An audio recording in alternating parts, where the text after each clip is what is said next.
Okay, hello everybody. I think we're live. Well, not live, we're recording now. Welcome to another episode. I have Diana with me from Singapore, and we're going to have a little chat here about identity. And I'll explain a little bit why I'm interested in this topic. But first of all, how you doing this morning? I'm good. I'm good. How That's are you? that's that's good. Good. Yeah, no, I'm good. Good. I've got my coffee here, ready to go. I think you just finished your breakfast pretty late. But Yeah. I think we're ready to go. So first, what I'll do is before we actually get into the meat of the topic, I'll explain why this is a topic I'm interested in, talking about identity as we are today, and your journey. Obviously, we've been connected for quite a while, and we've been talking about this topic for must be close to a year now, isn't it? Somewhere around a year, I would think. I think so. Yeah. Yeah, I think it's might be been around. almost a year. Yeah, yeah. So as you know, and as some of my viewers might know, identity has been a topic that I've always been interested in. I'm mixed race to begin with, and I've always been interested in kind of analyzing how people from different cultures identified themselves, and perhaps in a quest to figure out how I should identify myself. This is probably something my kids are gonna struggle with even more so. You know, the other day my son, he said to me, he said somebody asked him, "你是哪里人?" So basically, you know, Oh, where are you from? But it's actually deeper than that. It's yeah. like I don't know how to translate that into English really well. You just it's kind of like somewhere in between where are you from or what ethnicity you are. And so his response, he doesn't know. So his response usually Mhm. is, he told me, because I asked him, I said, what do you usually say when people ask you that? And he said, well, my dad is from Canada, my grandpa is from England, my grandma's from Guyana, I was born in Hong Kong, and I'm living in China. I'm raised in China. So what does that make him? I'm not sure either. I don't know how to guide him on that one, but it's an interesting dynamic. And so, what's been happening in the overseas Chinese community over the past couple of years has been of great interest for me for the same reason. I see a lot of parallels with other communities, especially with the few. You get sometimes who deliberately kind of distance themselves from their community. And during this period of time, I remember seeing a Canadian Chinese in Toronto who works for a magazine. I think it was Foreign Policy. I'm not sure if you know that one. She works together with James Palmer, who says some pretty terrible things about China, something along the lines of wanting to return China to the century of humiliation, and he curses ethnic minorities from Xinjiang who don't agree with his agenda. It's really a spectacular thing to witness, but I'm getting a little bit off topic here. What ended up happening was this person I'm speaking of in Toronto, she was saying that people need to be really careful about discriminating against Chinese overseas because it's causing some of them to turn into tankies, so to speak, meaning they're starting to connect more with China and even of its government when they're seeing that their supposedly superior democratic society is treating them in this way.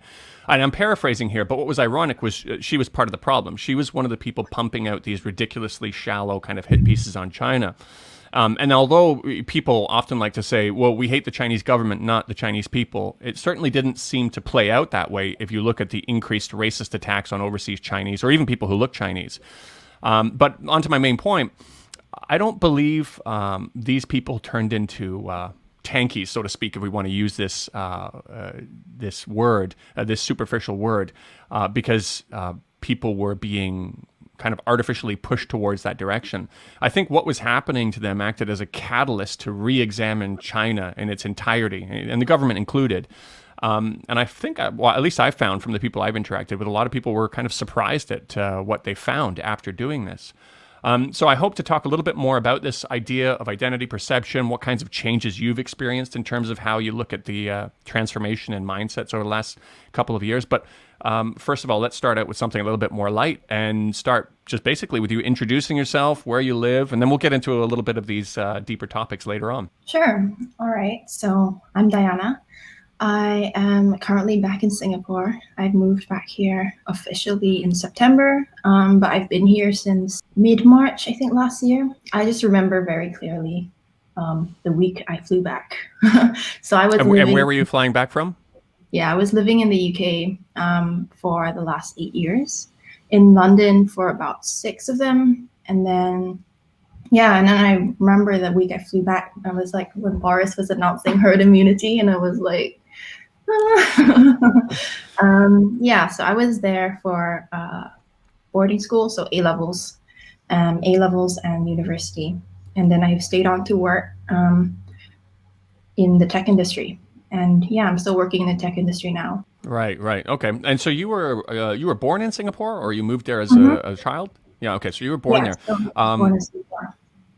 so maybe if we go back in time a little bit, maybe a good place to start is how your because you're obviously of Chinese descent, and how your Mm-hmm. family went to Singapore. You've got an interesting story about your grandfather being a POW also.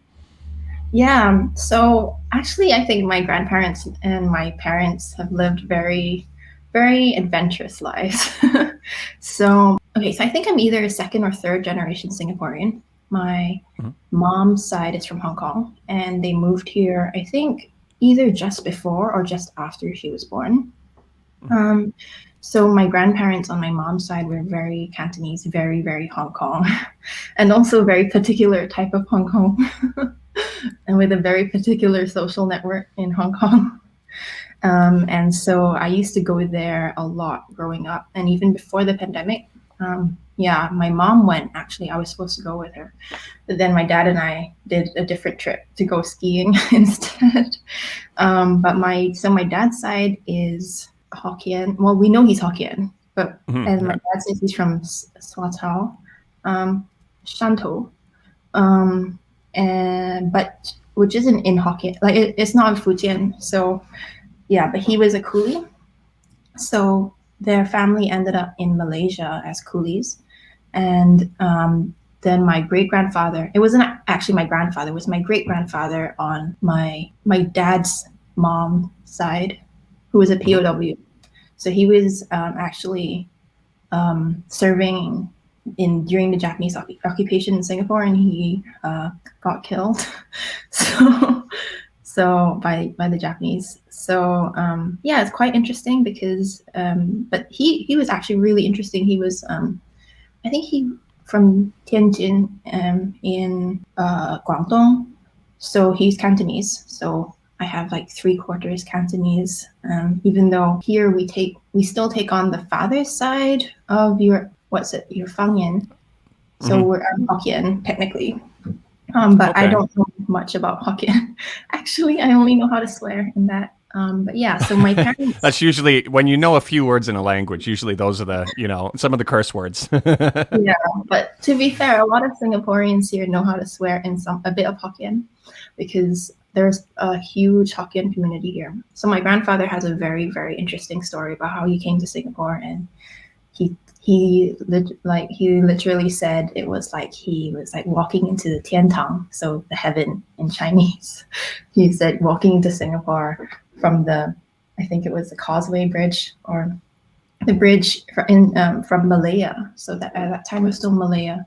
He said he was like he felt like he was walking into heaven, and then he met my grandmother here. When he entered Singapore, when he was saying it's like entering heaven, was it just because it was this developed place? It was so much more developed from where he was coming from at that point, or what was it? Do you know what was it about Singapore? So I asked him, and he said that there were a lot more opportunities. Like he just felt like when he was coming here, there was an opportunity to make something more of himself. I think there at the time there was a much bigger Chinese community here because it was a trade port, right? More opportunities for Chinese people to, especially those born into a background like his, which was a coolie, right? To get out of that system. So I think Right. it was yeah, I think it was partly that, and he felt like he had to be here for some reason.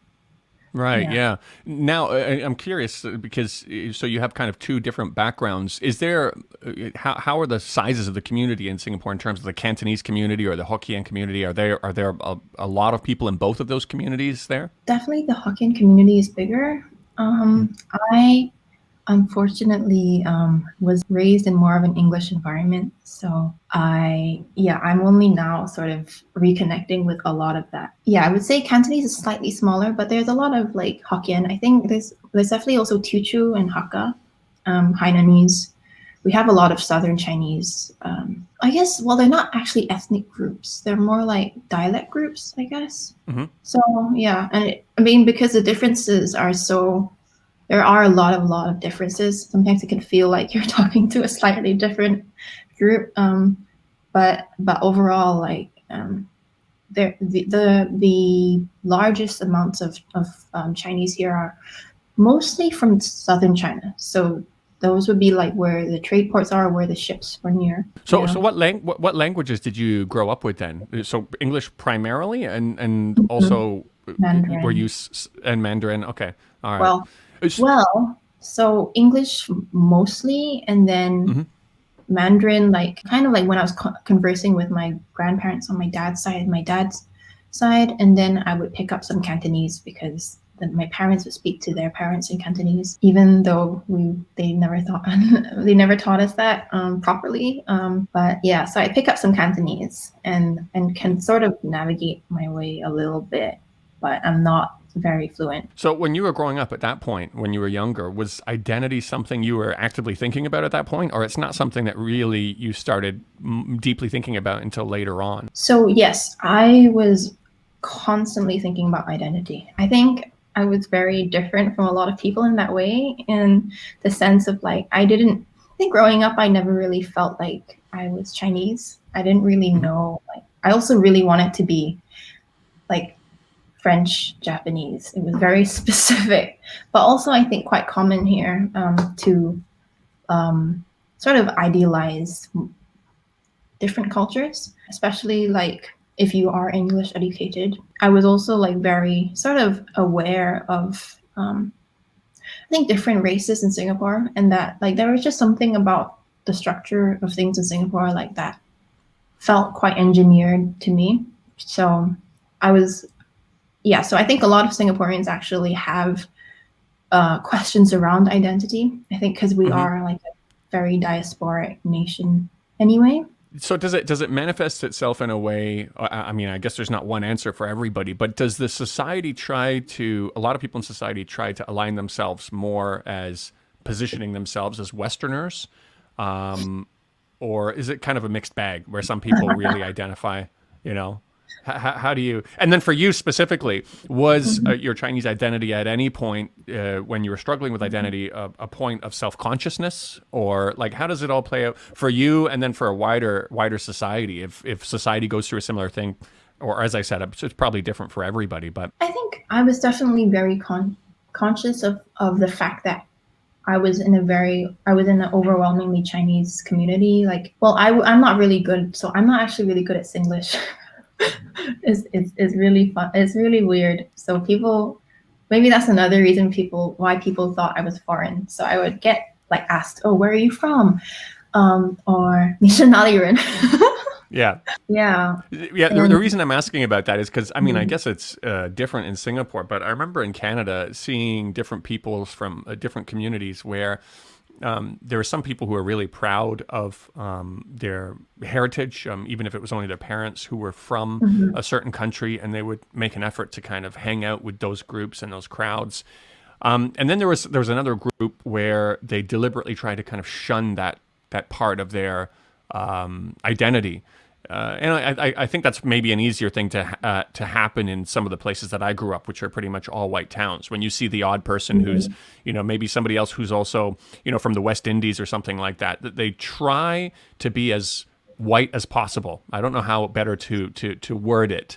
But Singapore, I'm curious, like if It's a there's mixed any of bag. that also, where people try to aspire to be, well, no, we're geographically located in Asia, but we're kind of westernized.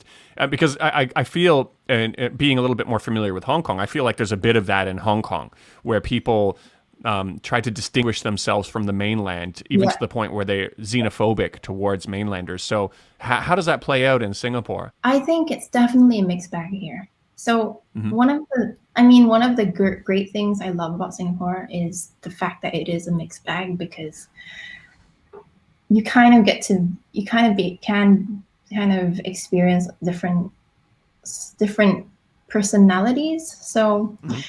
and also this has really changed a lot in the last 10 years, I would say, with China becoming more present on the world stage, like not just behind the scenes.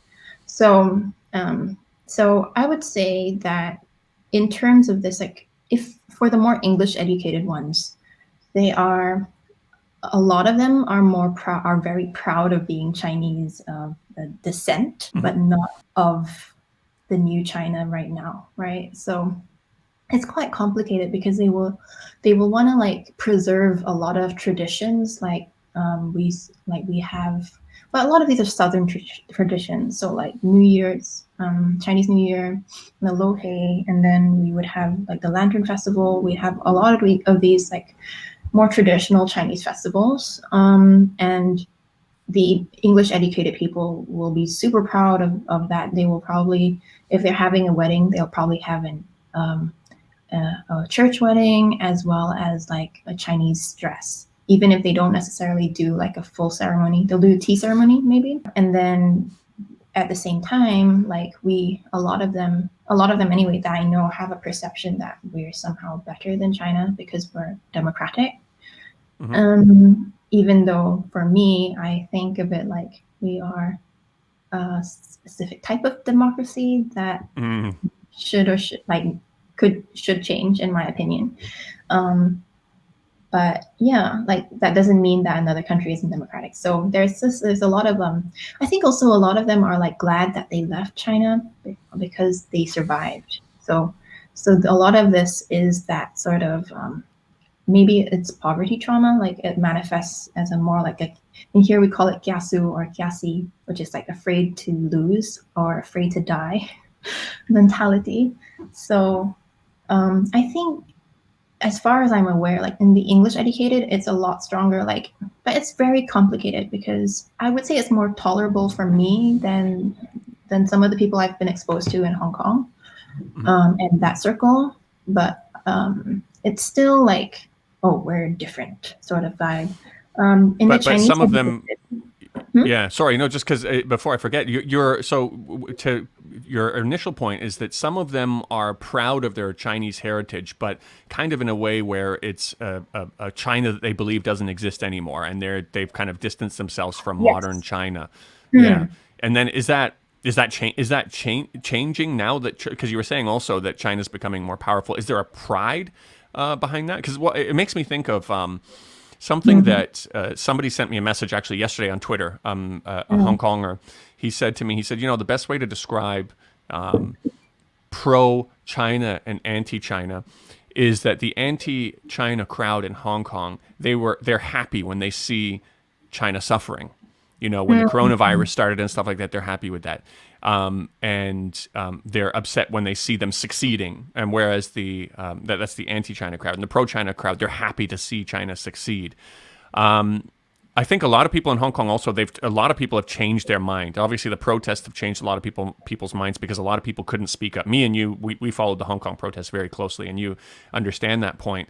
But do you feel there's a so first of all, does that kind of a mindset exist in Singapore also, where there are some people that are kind of so anti-China that that's how it manifests itself? And then on the other end, are there people that are coming around to saying, well, China's doing great things. They're becoming more powerful, and this is something we can be proud of also, even a modern China.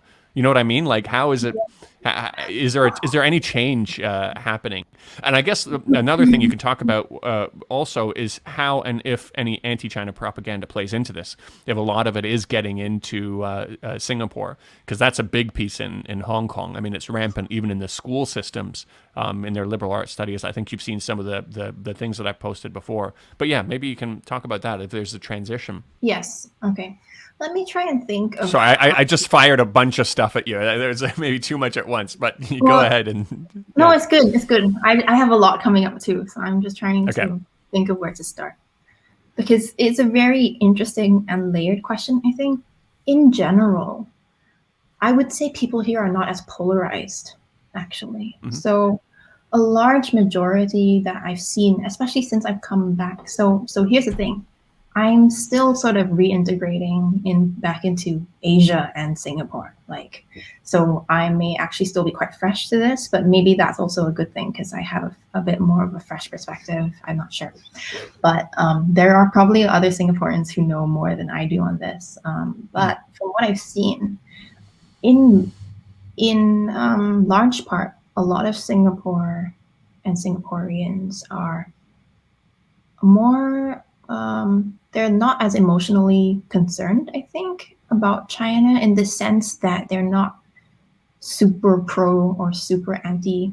I think it depends, right? Like I've seen a whole spectrum, but a lot of them that I've seen are not, when they see China doing well, they think, oh, this gives us as a country more opportunities to do business outside of the West, right? So they're happy in that way, but they're not necessarily proud of China. Like they're happy to do business, and they think, and I think also a lot of it is, if you look at the strategy that our government has with China, that's probably more quite representative of a lot of what Singaporeans um, think, also believe. So they, in a way, like it's quite interesting because you'll see like the if because I think, well, I've seen that because there are a lot more Chinese in governance here, like they tend to take a bit of a backseat. Like they'll try and see whether like Malaysia or another country next to us does a deal with China first, or they'll try and do it together with them. They're not, and then so that it's not like, oh, it's a Chinese bias, right? So it's quite interesting to see that play out. And so there's I guess there's two parts to this. On one side, like people here are very happy to be able to do business outside of the West.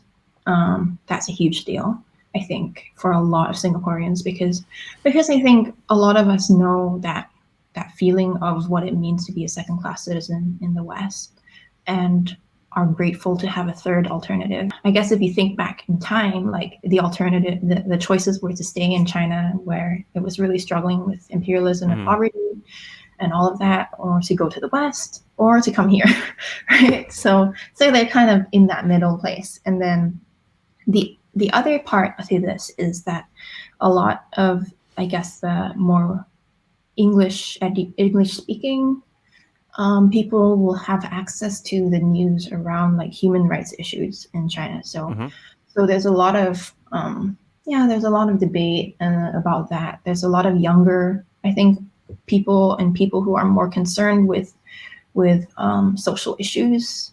They kind of have to grapple with that, and like unless you can actually speak and understand Chinese, it's hard to navigate that. And even for non-Chinese people, so I'd have like some of my Malay or Muslim friends talk to me about it after like some local like Instagram pages will like post about it, and then I would be like, well, ultimately, like the most I can do is like try and support international bodies and like the UN, UN actually clarifying things and doing their job on this. Which China actually contributes a lot to as well. They're on a lot of those UN peacekeeping missions. Yeah. Yeah, I think here we have a lot more faith in more international institutions, right? So we're trying to be more international. And then I said, like, the other thing I can do is support our local community, because if this is affecting people here to such a deep extent, like it shows like that there are things beneath the surface that need to be addressed. Sorry, my camera cut out there. Yeah. No, okay, that's interesting. I suppose, of course, we should keep in mind with all of this when we're comparing Hong Kong and China. Hong Kong is a separate administrative region of China, so of course the dynamics are going to be different there. Yeah. And so for many of these people, as vindictive as they may seem, that they're cheering on the failures of China, maybe to them that's their method of receiving freedom, so to speak. And I use freedoms in quotations because their version. Well, we won't get into too much of the politics of Hong Kong. But you know what I mean. And so they see that as, if China fails as a whole, that it will ultimately serve their goals. Whereas in Singapore, you have a little bit more of a distance. But also on the other side, I think Lee Kuan Yew, he really did a lot to develop a friendly relationship between China and Singapore, and had a lot of influence in China too. I mean, China took him seriously. Deng Xiaoping took him seriously. I mean, in one of your parks, you have a statue of Deng Xiaoping also. So I'm sure that also helps in the other direction. So yeah, go ahead. Sorry, yeah. In that park, I think we have Ho Chi Minh as well. We have a few other. I think I know the one. I actually was walking by there the other day. So it's interesting because I think here we've tried to, or the government, especially when you like really developed a very rational sort of relationship with China. And I remember even seeing those videos where he was talking about how, he actually addressed the fact that they were still at the time like having internal like a civil war, and they were trying still like, so we have relations with both sides of that camp. And I think also where like there is a sort, at least some sort, like we also have to acknowledge that this isn't a Chinese land at all. So that does make it very different, like to the dynamic in Hong Kong, because ultimately Yeah. Hong Kong is a part of China, and it was, and it has been, and what's happening now is a completely different like trajectory from what needs to happen in Singapore. Right. Yeah. But I mean, Singapore, it's a pity because, a lot of these other neighboring countries, like especially Australia, could probably learn a lot from him because, I mean, Lee Kuan Yew managed to juggle things in such a way where he commanded respect from the Chinese government. They'd listen to him. If he had a problem with what they were doing, they said, no, you can't go around doing this. And they'd listen, but all while not alienating the West, while still having a good relationship with the West. I mean, I think that's what a lot of these countries should be striving for. Now, of course, there's a new element where the U.S. especially is a little bit more aggressive when somebody tries to take that kind of an approach. I don't know if you remember seeing the story in Australia, one of the cities, I can't remember exactly where, but they wanted to sign on to the One Belt, One Road initiative, and they got some pretty big threats from the U.S. For even considering it. Yeah. But it's interesting. So right now, though, Singapore doesn't seem to be caught in as much of a geopolitical fight, I don't think, does it? They're kind of still kind of just doing their own thing and figuring it out on their own, as far as I can see, from at least from an outsider's perspective. Singapore, I think, has always prioritized this region, so like ASEAN relations. That's the most, I think that is probably the most important because of peace and the fact that we are a tiny dot, a tiny red dot. And I think, well, for a leader like Lee Kuan Yew, like that sort of character, like is very much a product of and a representation, I think, of the energy in Singapore at the time, which is a lot about survival. And when you want to survive, you try and be as diplomatic and rational as possible. Like I think when you had Kishore on, like he was very good at sort of encapsulating the dynamics. So here we try to be a lot more diplomatic, I think. Right. And in terms of like this sort of tension, I would say it plays out more in people's own lives. Like I've seen a lot of friends and even myself, like a lot of that internal debate and even like amongst friendship groups, like debates about the West, China, Australia, like all of these different dynamics, definitely like it plays out more in terms of where people choose to send their kids for university, or where people strive towards, right? So I remember growing up, a lot of my friends, so I was very artistic, and a lot of my friends would like aspire to go to the US or the UK because of their artistic dreams, and a lot of them did. Or Australia, right? Because they had a perception that that it wasn't possible to make a career out of art in Singapore to a lot of people unless you are able to find that specific point to where you can make it here. And then now I'm starting to see a lot more of them looking towards China, I guess, because the market there is huge, and I mean also India, actually. Some people starting to look there. But yeah, it's changing, I would say. Right. But it's definitely causing a lot of, like I would say, a lot more of this tension is definitely amongst people in their life decisions. as opposed to Right. like the government. The government is just like, we're going to be diplomatic. We're just going to Right. try and find solutions that work for everybody, right? So, Well, um, yeah, actually, in terms of that, in terms of conflict, one thing I'm curious about within Singapore with different kind of ethnic groups and stuff like that, are there any problems with kind of prejudices against different groups, or is it a pretty harmonious society? this is a tough question because in order for me to give an answer that fully expresses the nuances, let me try. Let me try. All So, right. it's not 100% harmonious Mhm. at the same time. Okay, yeah. So there are definitely things that we need to address collectively as a society. There's the fact that we still live with a racial classification system that was imposed by the British. That for me is a huge problem. At the same time, there have been efforts to sort of mitigate against some of the really more violent and that like painful aspects of racial divisions. So everyone here is educated on our past incidents of racial riots that happen if people are violent amongst groups, different races. And also for me personally, like from what I've experienced in London and in the US, things are a lot less violent here, like physically. Like you are a lot less likely to be beaten up just because you look like a certain thing. Like whereas Right. in the UK, like there were when from when I was there, like there were a lot more incidents of people just being beaten up for no good reason because they look Chinese, right? Or they look like whoever, or even like during the elections. I think when Donald Trump got elected, just after that, like I had some Russian friends who told me that they're working in a bank and Hmm. like a big bank, like huge bank, and then one of their coworkers told them to go home and get out. Like an educated person would like literally like say all of this to their face in the workplace.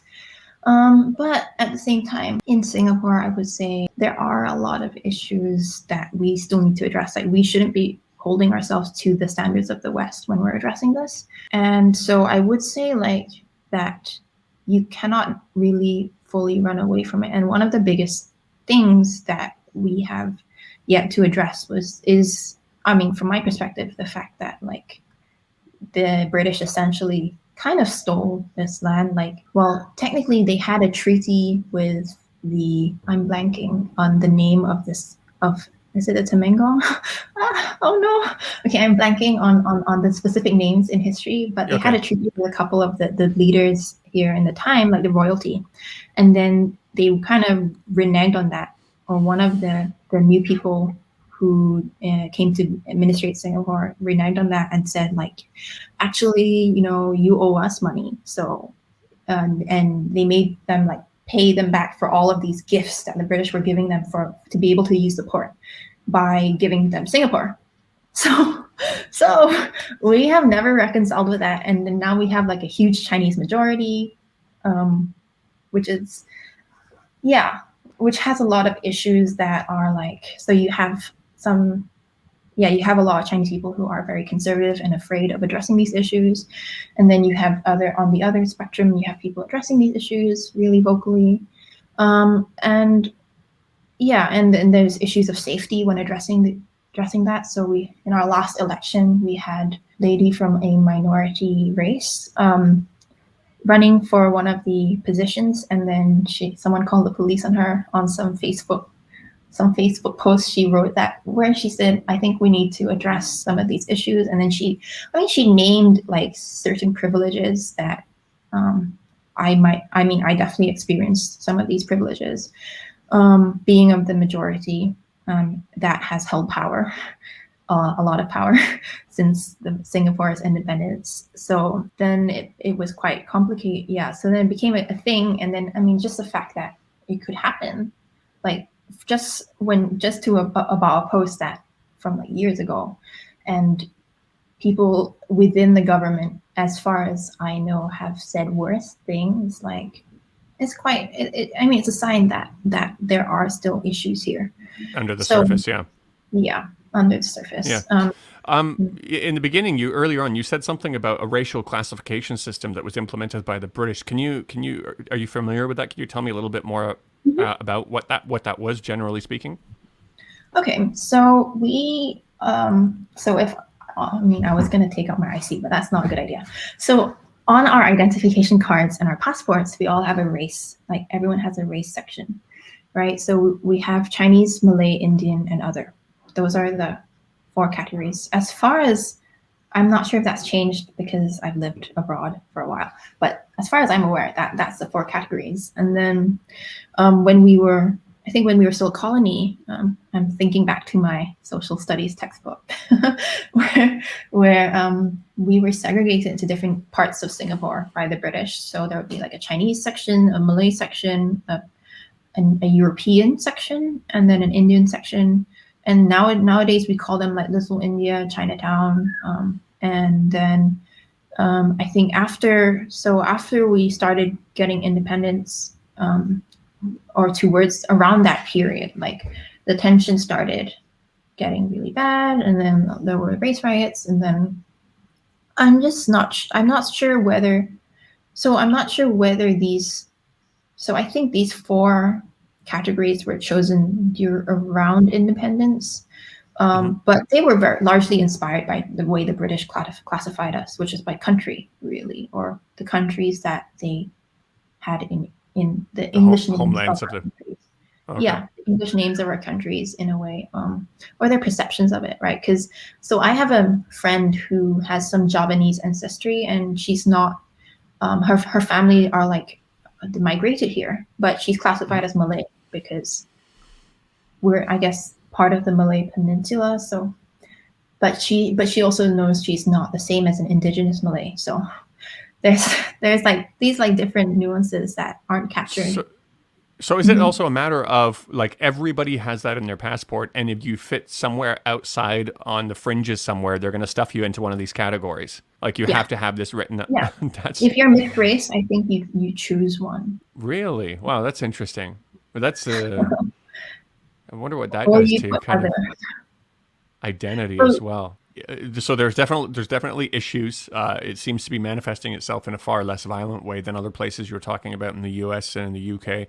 So when you were kind of yeah. thinking about your identity and things like that, actually, before we move on to that, maybe I'll start with this idea of you wrote about a little bit about decolonizing your mind or your identity or something along the lines of that.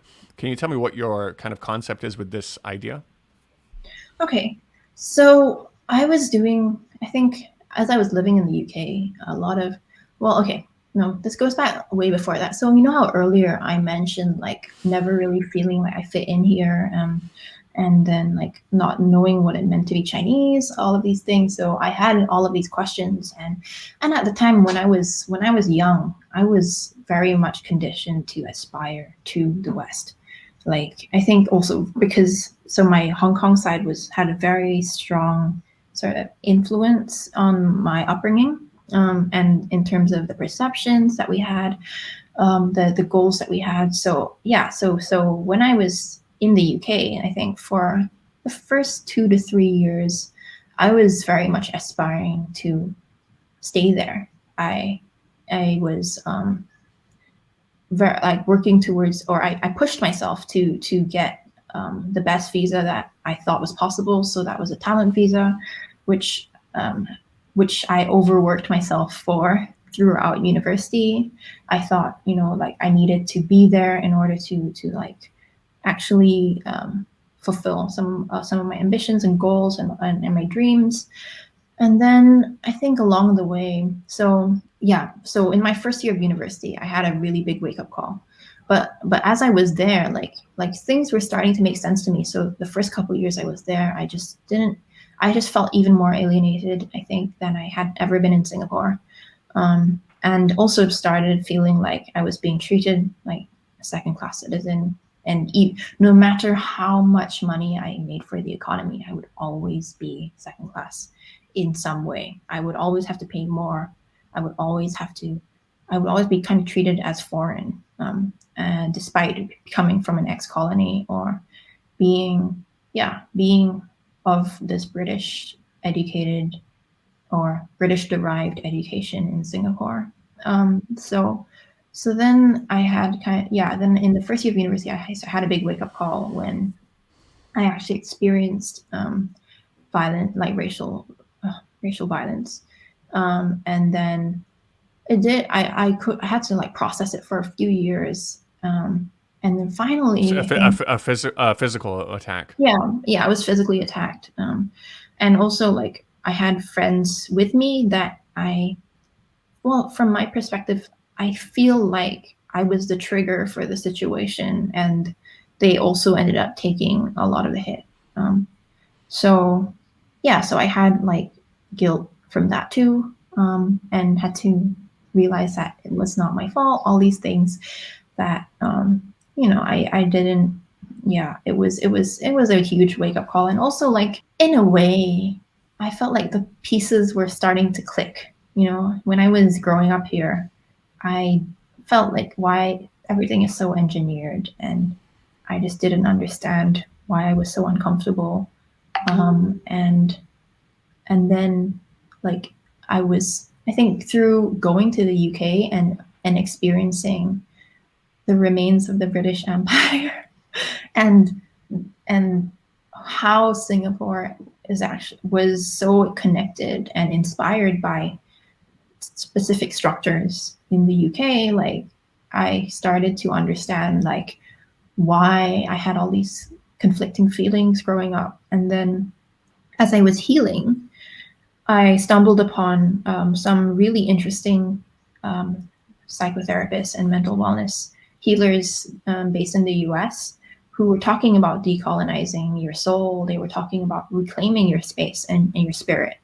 So I started to really look into these things. And so I'm not a political expert in the sense of like, I don't know the exact histories and details of decolonization around the world.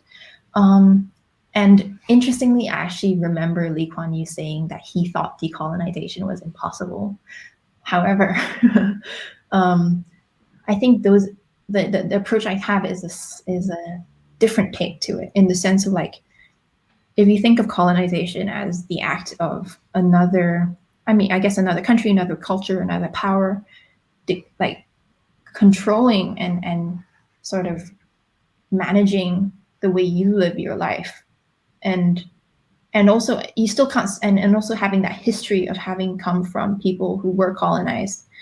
The approach I'm taking is to, even on the more outer and exterior things, even though I'm involved and still learning about dismantling these different structures externally, I think it's really important to start with myself and my soul, right? So that is really being super introspective and thinking like, what do I really want, and how do I really connect to my culture and one of my roots, and how do I release myself from my perception of what was set in colonial times. So all of these standards that I hold myself to, are they actually the standards I want to hold, or are they standards I'm holding because I was raised in a colonized sort of, or historically colonized society? Like that's kind of the approach that I have, especially with decolonization. I think it, like there's also a book that is really interesting called Decolonizing the Mind. I've read parts of it. It talks about like, it's a Kenyan novelist who talks about not viewing the world outside of just English, because that is a huge thing. Like I mentioned earlier, how people who can understand Chinese have a different perception of China, very, very vastly different perception of China than people who operate in English in Singapore. So you have these people living side by side, consuming news from all these different sources. So in terms of decolonization, I think in order for us to, I don't think of it as the reversal of colonization. I think of it as the dismantling of the structures set up by that in order to make space for evolution and to evolve. And if for me, if I want to do that in the world around me, I really need to start with myself. That's interesting. So when you look at this idea of decolonization, are there specific steps that you take, either by the way you approach language learning and the way you approach thinking? Like, what are you doing to accomplish that? And what's the goal? Is the goal to finally have kind of an identity of your own that's a little bit more detached from a colonial past? Or like, how do you take what you've learned into practical steps, and what's the ultimate goal? Let's start with the goal, I think. Yeah, the goal of decolonization, I guess in a more political sense, is autonomy, but it reflects in a personal sense. Like it's about realizing myself in an autonomous way, in the sense of like, I know exactly what I'm being inspired by and where my desires come from, whether or not they were things I was conditioned into, and even if they were things I was conditioned into, like how do I reconcile with that, and is it what I still want? And then eventually, like I want to get to a point where I'm making my own decisions about my life without feeling like I'm being swayed by the wind, and being more intentional about the direction that I'm going, right? So, and also I think because a lot of my upbringing was very like outward looking, and I thought a lot of Singaporeans experience this. I have a lot of my Singaporean friends complain to me about how here we always look at other people and wait and see what other people are doing first before we do things. And we're afraid to really be creative and innovative in our own way unless we know it's going to make some money and we can survive. That sort of mentality. Would you say, when you talk about being swayed by the wind, would you say that your idea, your ultimate goal of wanting to kind of go to the UK, stay in the UK, and kind of holding it up on this pedestal is an example of one of those being swayed by that past colonial mindset, and you're now freed of that? Would that be an example? Yeah, I would say so. I think so. Yeah, I actually no longer want to live in the UK. I made that decision, I think, late 2019. And then So it wasn't directly after that physical attack. It was actually later on, after you had time to process it. Yeah, I processed it. So it just kind of like, so just kind of like what I was saying about people being pushed to reevaluate China. That wasn't necessarily the thing that made you not want to live in England anymore, but it was a catalyst for you to re-examine some deeper questions. Yeah, exactly. Right. And really, so the goal is not necessarily to detach from the past. It's to reconcile with it. Ultimately, it's to be able to say like that I've not just survived this history. My family line is now thriving in our own way. I think a lot of what my elders and my parents did and my grandparents did was in an effort to survive, really, in their own way. And we haven't yet been able, or I feel like my generation, and especially me, like it's really about being able to embrace life without this sort of the feeling of being encaged by a colonial, a standard set by colonial gentry is what I think. I mean, I think a lot of those, like even when I was going to the UK, I wasn't worshiping. I didn't think, oh, it was better. I didn't think, oh, I need to be there. Like, so because it's better than Singapore, I actually just felt like maybe the opportunities there were more. Like this is I guess a subtle difference in a lot of what Singaporeans think. It's like, oh, if we go overseas, like there's more opportunity. Like I can do more. I can, like, it's better in that way as opposed to like thinking I want to be like the British upper class. Although I see a lot of Chinese people still like that. So, I mean, that's Yeah, I probably, mean, I guess, in Hong Kong, when you saw people waving colonial British flags and things like that, I would imagine there's a lot of that at play also. yeah. It's very, very cringeworthy, but that's probably what's going on in the back end. For me, I almost feel like for Singapore, is this racial classification system potentially something that would get in the way of decolonization? And the reason I say that is because I feel like maybe a place for Singaporeans is to come back to just saying, I am Singaporean and stopping there. And I don't know if that's possible. I'll explain to you, like, at least in Canada, Canada's not without its racial issues, but there are people who come from many different countries and they fully identify as a Canadian. They say that Canada is a multicultural society. If somebody asks them, "Ni是哪里人?" they'll say, "I'm Canadian." That's it. That's where the conversation ends. But for Singapore, because it's like, I'm Singaporean and I belong to this category according to my passport, is that, I guess my first question would be, is it possible for just somebody to say, I identify as Singaporean, and that's it? That's where the conversation ends? Or it always ends up inevitably going a little bit deeper? Well, what kind of Singaporean? Well, from what I've seen here, like the conversation does usually end when at the first question, like at the I'm first Singaporean. question. Yeah. Yeah, I think usually, unless like the person has sort of no social awareness, like they wouldn't probe beyond that. I mean, most Singaporeans are quite well. Actually, here we're quite aware of race and racial harmony. And Just to then, clarify, when I'm saying that, I don't necessarily mean that the person, the outsider asking the question would go further. I'm just kind of thinking from an internal point of view, like when you're describing yourself to yourself, or you're thinking about yourself, you think about yourself as a Singaporean, or you think about yourself as a Singaporean of Chinese descent with this and that, where and it's not to say the people in Canada who say I am Canadian don't think about that also, but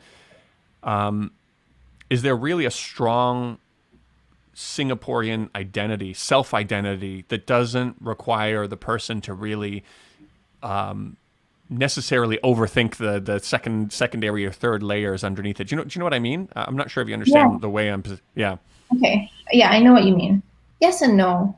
Like I would say it's a mixed bag. I know a lot of Hmm. Singaporeans who think I'm Singaporean. That's it. And I know a lot of Singaporeans who think I'm a Singaporean Chinese, or I'm a Malay Singaporean, or Indian Singaporean. And then and but people who have these thoughts usually have some sort of connection to, well, I to yeah, our heritage that we want to preserve or remember. Right. Yeah, so a lot, I would say. Yeah, and I would say Singaporeans have worked really hard to preserve their heritage in some way, or what they perceive as their heritage. Right. That's not Yeah, necessarily a negative thing. I mean, yeah, to say, I'm Singaporean, but still want to have a strong connection to where your ancestral home yeah. that's not necessarily a bad thing, of course. And that's something that you've been doing more recently, though, right? You've been trying to connect more with China. Your perceptions on China as a whole, I think, has changed recently. So, Mhm. is that can you tell me a little bit about that journey? Like, when did you start becoming? Well, so did it ever change also to a point? Because I mean, me and you were on a lot of the same wavelengths with some of the stuff we were calling out with the anti-China stuff. Mm. And I know people sometimes like to separate, ancient China from modern China, current China in terms of the Chinese people versus the Chinese government. Were there events that happened over the past couple of years in terms of governance, responses to pandemics, or things like that started changing your perceptions on China in a more broad meaning, a broad way, including its style of governance and current society? Well, a big thing for me is that I started revising my Mandarin and Chinese, and now I think I'm actually much better at it when I was in school. So that for me was a huge gateway because because my perceptions on China are, I would say now, a lot more holistic because I'm not. So here's the thing, I don't actually believe I'm pro or anti China because I think the whole concept is quite ridiculous. Like, why should I, as a person, I mean, I guess unless you're actually living in China, like that's your choice, right? Like why should I, as someone who it has only been there for, well, no, I've been to Hong Kong a lot, but I've only been to mainland for like 7 days in my life. And Right. like, I'm Chinese. I'm not necessarily like, and also I'm Singapore, I'm a different nationality, different country. Like, why should I have, I'm not the UN. Like, I'm not, why should I be pro or anti another country? Like, I'm in Singapore. Does that mean my life in Singapore is not fulfilling enough that I have to, like, obsess about another country? Like, the reason why I started looking into it was because in the UK and in the US, like, I was just from China, like, to a lot of strangers, or a large There's no majority. distinction. There's no distinction for them whether you're from Singapore or China, right? Yeah. Yeah. And then in the past, I would be like, no, I'm Korean. because that was passable, and I got really upset because I'm like, why do you always think I'm from, or they'd be like, are you Japanese, or are you, like, how do I, and then I'm like, no, like, so but or especially like if there was a lot more of a malice behind the question, I would be like, no, I'm from Japan, I'm from Korea, because to them, like, those countries are cool, which is quite interesting, but also annoying. So because I was always being lumped into like this category and I would see how my mainland Chinese friends got treated, I just started looking. I thought, I might as well, like, the perception of China in the West will affect my life. And I mean, at the time, I wanted to live there, right? So I thought it will affect my life. It will affect my future opportunities. And this perception, even from when I was in Singapore, is like completely different. Like, Singapore is just a lot more grounded, I think, even if we're not pro or anti. Like, it just was completely, like, unbelievably, like, irrational to me Yeah. at the I think time. of the whole thing. Yeah. I mean, the whole thing with the anti-China and pro-China, we sometimes get pigeonholed into these categories. You can imagine which category I get kind of pushed into, but it really isn't about that. It's just taking an objective look at the facts and coming to your own conclusions. Yeah. But with So because the thing is, because you know what, everybody always says it's that what we don't like is the Chinese government. We don't have a problem with the Chinese people. It's a superficial thing that people say. They don't really mean it. If you look at like I said at the beginning, the attacks that happen to Chinese people overseas. So when you see,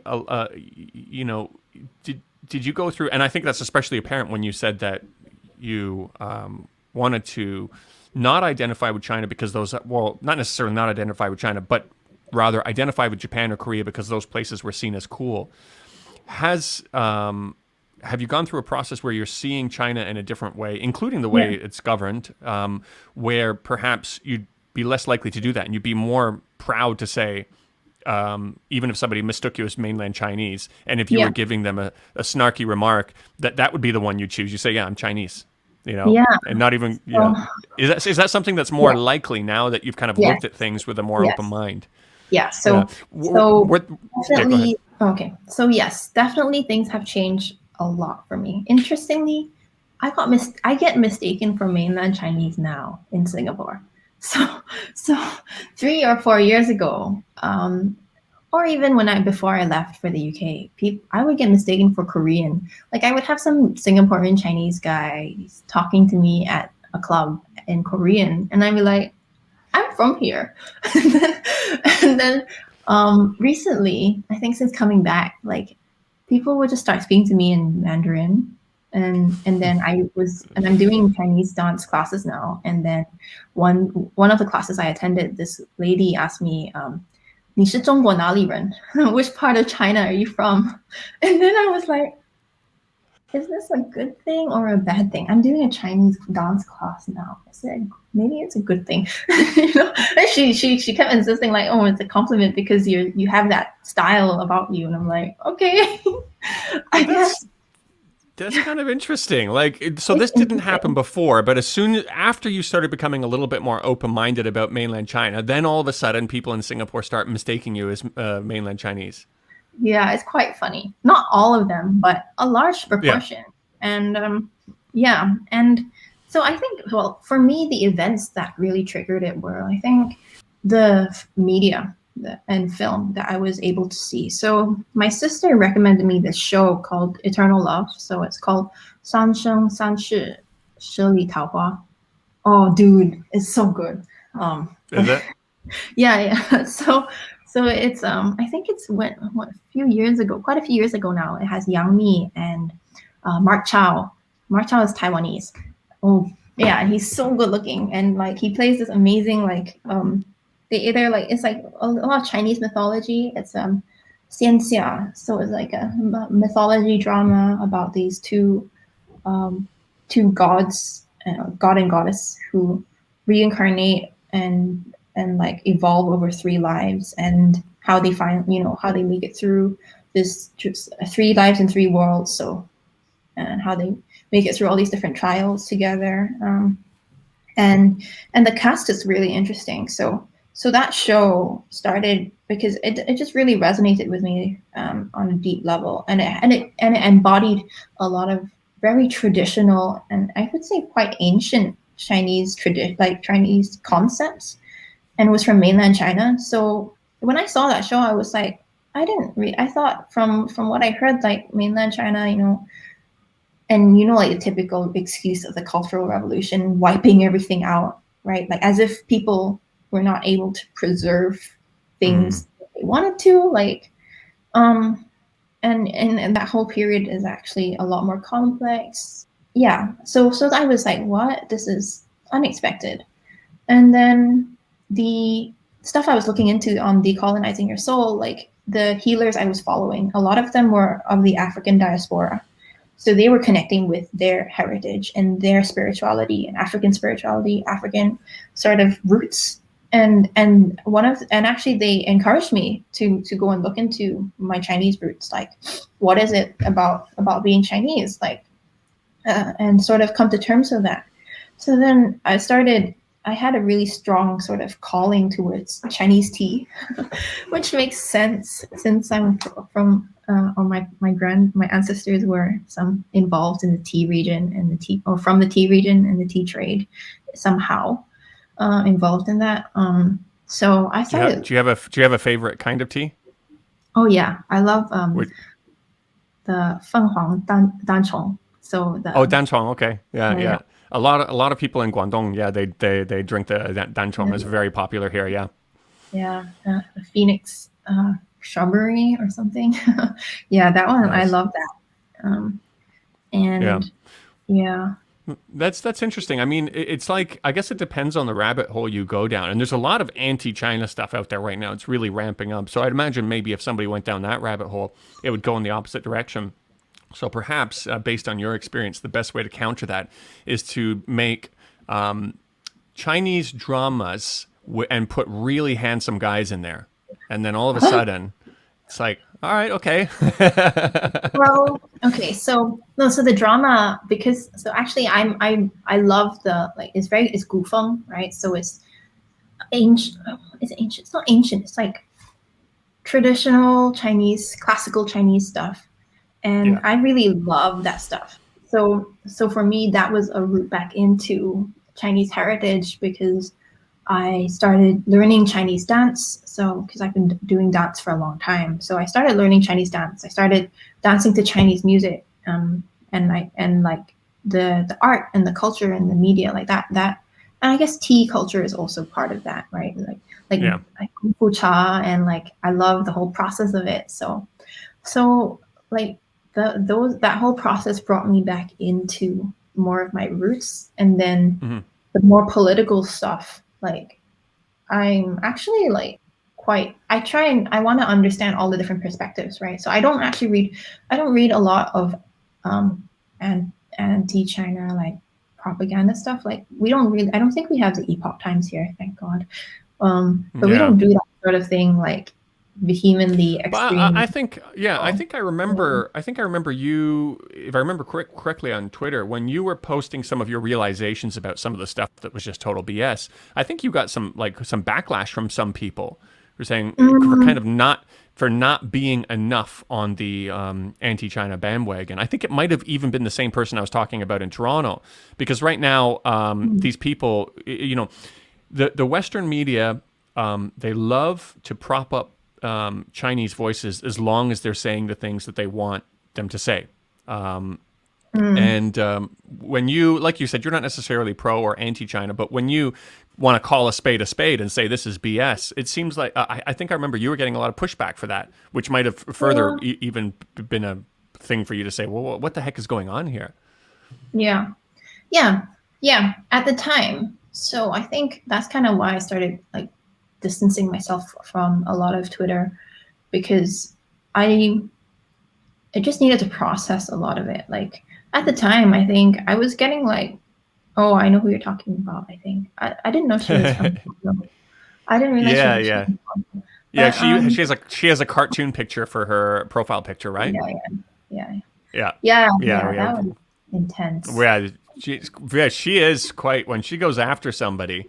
And I mean, she's causing a lot of these issues that people are, I mean, by pushing these kinds of stories, no matter how much she wants to say, oh, it's about the government, not the people, there is, like you said, there is backlash for people. And it's the point, and it's unfortunate. It doesn't, I'm not saying it should work this way. It just does work this way. I mean, I remember I've received multiple messages from Chinese people in the US thanking me for debunking some of this stuff, saying that it's allowed them to be more proud of being Chinese, to know that, because, I mean, if you say something bad enough about the country that you're from, you all of a sudden want to start to disassociate yourself from it. I remember seeing a guy in Canada of Indian descent. He's a professor. He got up on stage and he was really adamant about, saying that he's Canadian, and he says, listen to my accent. He's very proud of his Canadian accent, and he gets very offended when people ask where he's from. And then halfway through the presentation, it was like an hour-long presentation, he got to a point where he says, because you know what, people associate India with poverty and strife and stuff like that. And that was like, nobody else picked up on it, but that was a light bulb moment for me. I said, that's what it's really about. You just don't want to be associated with India because this is what people are saying about India. So when people are saying all of these negative things about China, it has the same effect. And sure, you know what? It would be a little bit more excusable if the stuff that they were saying about China and its style of governance and the way the system works was true. It would be a little bit more excusable, but it's not. And you've seen some of that because you've called out some of it. Again, you don't necessarily agree completely or with one side or the other, but it's a very, very toxic environment, which may have a direct impact on somebody trying to find their identity if they are of Chinese heritage, unfortunately, yeah. Yeah, it does have impact. I would say, so earlier so just to like clarify, like I'm not personally, I don't believe I'm pro or anti-China, but I'm Chinese. But I think whether or not China exists is up to the people of China. Because if you draw the line, those two concepts to their conclusion, like one is saying that China shouldn't exist, and the other one is saying like, yeah, it should. But ultimately, it's up to the people of China to exist or not exist. Like that's, and ultimately that is like the right to self-determination for a country, right? Like, Yeah, like, that's so absurd to me. And also like, well, one of the things, so back at that time, I was definitely, I'm pretty sure some of those people think I'm a tanky or whatever. Like, I still don't honestly understand what that word means, because I don't think they really understand it either. Especially when you look at, you've seen my story, I post it all the time. One of the main outlets for these anti-China stories, at least coming from Australia, is ASPI. You've got these think tanks sponsored by military-industrial complex, which make actual tanks, calling other people tankies. If anybody's a tanky here, again, whatever it's supposed to mean, but if anybody should be called a tanky, it's these guys. It really is remarkable. Yeah. Yeah, it's completely yeah, it can really throw you off.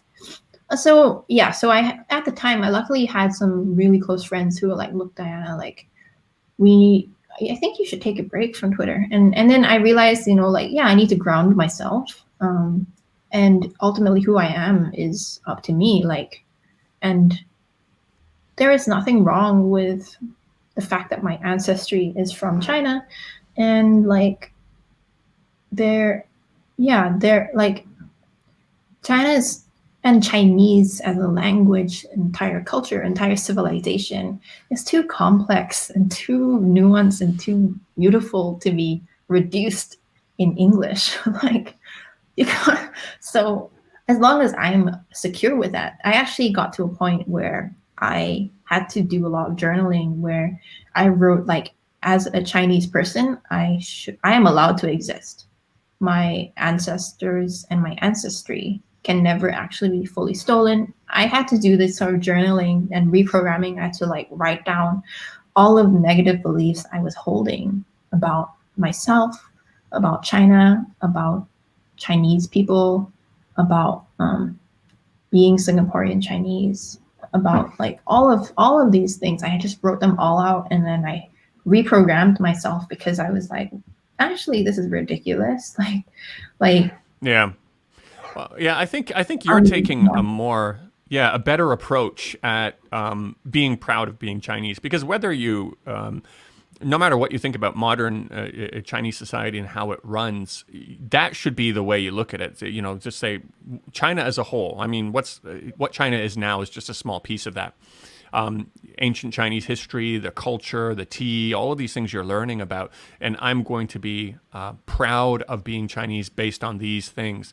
The unfortunate thing, as I said, is that even though it shouldn't work this way, there's just too much overlap with what China is today, and allowing young Chinese people overseas being able to grow up and say, I'm proud of being Chinese, because there is that overlap. So that's what one of the things that pushes me. You know, the reason for me putting out the content I put out has evolved over time. But one of those things, seeing people say, you know what, thanks for debunking this stuff. It's allowed me to explore being Chinese more. To be clear, I don't think it should work like that. I don't think they should have those constraints.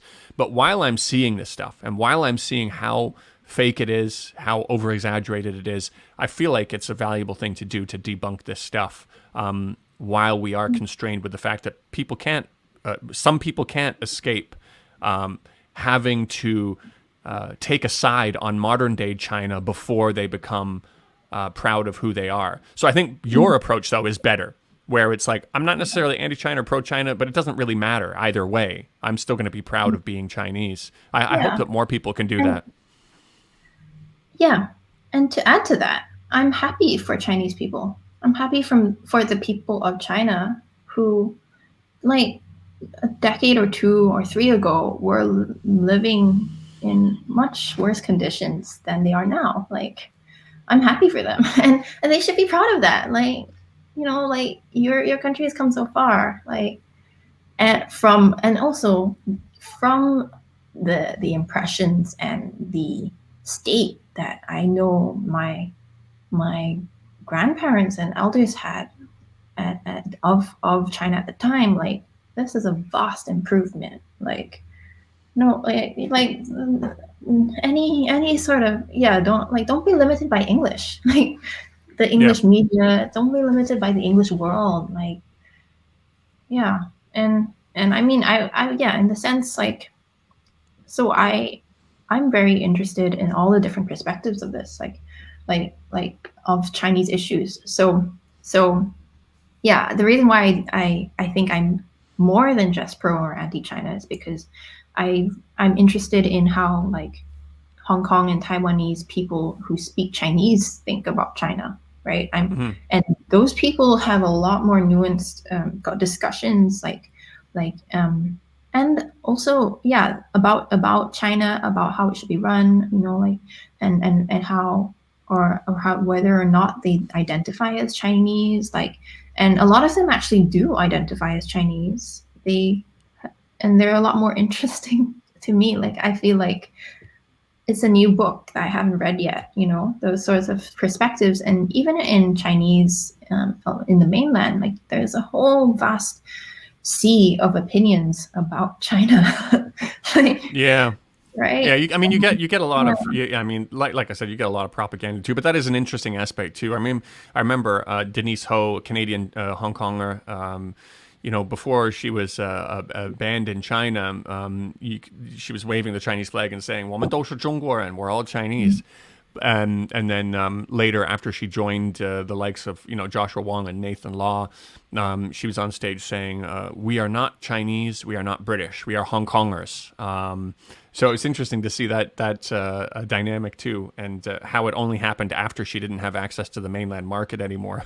But these are all things you got to think about. I think one of the most important things you could do is obviously after the pandemics is explore mainland China more. Also, I mean the Ash Center from Harvard, they did an independent study on I think you might have seen it on satisfaction rates in China, and it's above 90%. Obviously, Yeah, I've seen without that. getting without getting too political, I mean, if you introduced democracy and it depends on how you define democracy, but in the way that it works in the West, I mean, you'd have way more divides. You'd have parties that speak to a more nationalistic side of Yeah. China and try to pump Yeah. up that side. That's a Oh, great way yeah. to create support.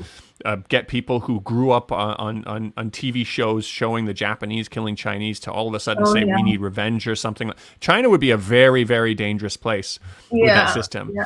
And it's Yeah. it's going to be something I make a video of later on, which goes a little bit more deep. But perhaps actually, we can even look to the U.S., who've also decided the same thing, where one of the main reasons they want to impeach Donald Trump is because they're afraid that he's going to run again for president. And what does that mean? That means they're afraid he's going to win.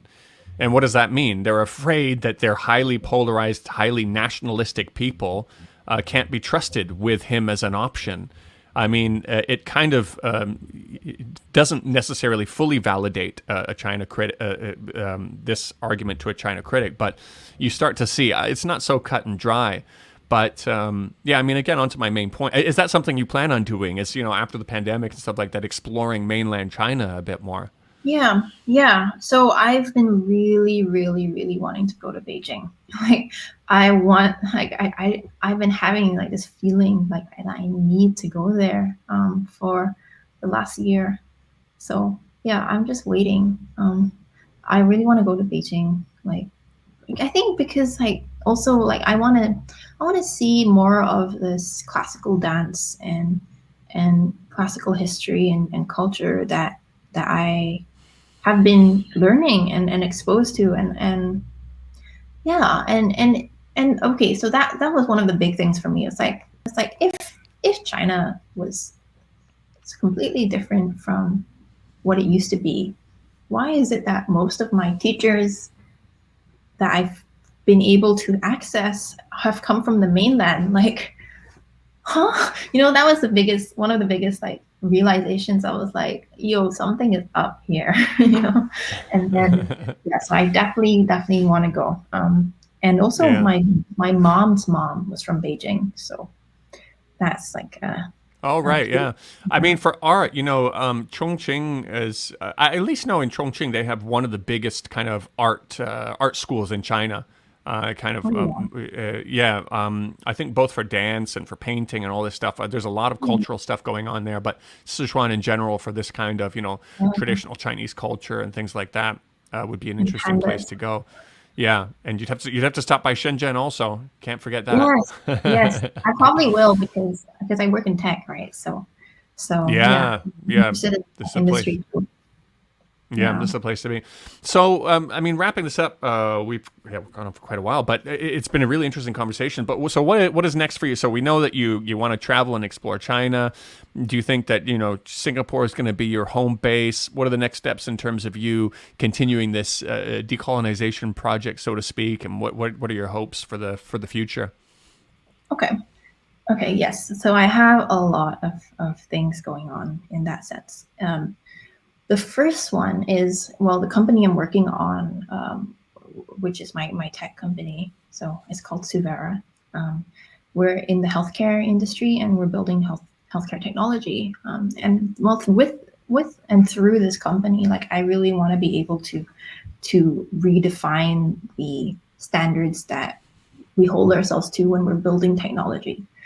That was a huge thing for me, and in a way, like it is a manifestation of my personal journey, because in order to manage and hire and think about redistribute. So my my thing is about redistributing power and access to resource, right? So and so far, like I've been able to hire my first we've hired people, like someone who's of Kashmiri descent, and one of in Ghana. So like I've been, yeah, I'm wanting to continue doing that full time for this year at least. And then some of the other things I want to do.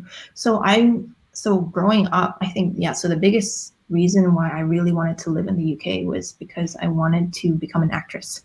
So I thought, I need to, in order to have access to these sorts of opportunities in film and global film, I needed to be in London or in LA, but I didn't really resonate with the US, so I chose London. And then now I think what I'm doing is, well, I'm wanting to use Singapore, I guess, as a base to be here maybe like half of the year, and travel for the other half when possible. And yeah, my first stop is definitely going to be China because I just feel a bit like until I actually physically go there and confirm what I'm seeing and hearing and what I've been immersing myself in culturally, like, it's just like it's just not a full picture yet. I need to physically be there to understand the full picture. And also, it's another reason why I'm so hesitant to take a stance on China, because like how can I? It doesn't feel fair when I'm not there, like. And then, so I want to really pursue my art in terms of, yeah, somehow like I'm still looking for stories that I can resonate with on a soul level in terms of acting, because the sorts of stories that I had exposure to in the West, they're very limited in terms of the characters that and the depth of characters that you can really explore, and so yeah, and also the femininity and the scope of femininity is quite limited, from what I was what I had seen and what I was exposed to. So I'm still trying to find a way to make it work, and be in a film that's kind of like the same impact as like Get Out. I'm not sure if you've seen Get Out, but I haven't, no. Okay. It's one of my top favorite films. It's directed by Jordan Peele. Jordan Peele. From Key and Peele. Yeah, and it's I'll check it out. You have to watch it. It's do you so see some good. of those? You know what has really good acting that from your region? Have you seen those? I'm pretty sure it's from Malaysia. Though they have these. They do these Chinese New Year commercials. They're on YouTube. The Petronas commercials. I don't know if you've seen them. Oh, they're so good. They're so good. They put out a Chinese New Year video every year. That'd be really cool to go on something like that too. And I think a lot of the kinds of stories they tell would really resonate with you too. I'm going to share a few of them with you. Actually, okay. I'm going to put a link in the description to this also, so other people can check it out as well. They're beautiful videos, and it's Chinese New Year coming up, so it's the perfect time to share that as well. So I guess we'll just wrap this up. Do you have any? What is Chinese New Year like in Singapore? And do you have any plans? What's going on there for Chinese New Year? So we have a pandemic version. So there are like limits, I think, on the number. I think you can have a maximum of 8 visitors per day. Okay. Chinese New Year, yeah. And I think if you're doing the lo hei, so here we do lo hei. I don't know if I think it's quite a Southern Chinese thing where you toss salad and you say all these phrases, like 年年有余 and all of this like bringing in the gold or something and hoping the Okay. business will do well. So and you say it together. So this year we can't say anything when we do it, and I think you have to wear a mask and you just toss the salad, which is quite depressing. That's the level of regulation for COVID. Is you can toss the salad, but you can't you can't say anything Can't open your mouth, yeah. because you're going to get your breath onto your potentially saliva onto the salad or something like that. Yes. We Wow. have Well, a that very detailed and intricate rules here. yeah, So we can do yeah, some things, but not other things. yeah. But yeah. So Interesting. yeah, and Yeah. then All right. Well, you know, I think that was a really interesting conversation. Are you still keeping up either Twitter or a blog or anything like that? Are you still writing or not really at this point? so on Twitter, I'm trying to post more of what inspires me. So I've Hmm. been posting a lot of song lyrics recently that are very like motivational. Um, like I posted Lei Zhang's some about Descendants of the Dragon. that Oh, was okay. fun. Okay. Um, Yeah. and then yeah, he said, and then in terms of my blog, so I'm working on things. I'm actually trying to work. So I'm working on a script that I'm trying to finish, and it actually encapsulates a lot of my observations about like Hong Kong, China, diaspora, Singapore, and more geopolitical observations, and the West, and relation and Chinese. Interestingly, so I'm very interested in China's relationships with Africa. Those are very interesting for me, Oh, yeah. especially That's an very interesting topic that I think a exciting. lot of people are curious in right now. The last show I did with a couple who's doing a news site, they're going to have a section that's specifically devoted to that. So the reason I'm Yeah, asking so I'm too is working if on afterwards you can give me if you have a link or something like that, or I'll just put your Twitter handle or something like that. I'll put it in the description, so if people are interested in following your insights and things like that, they can continue following you. Yeah. Sure. I can. Why don't we post the one that I've written so far? I don't know Sure. when the next update will be.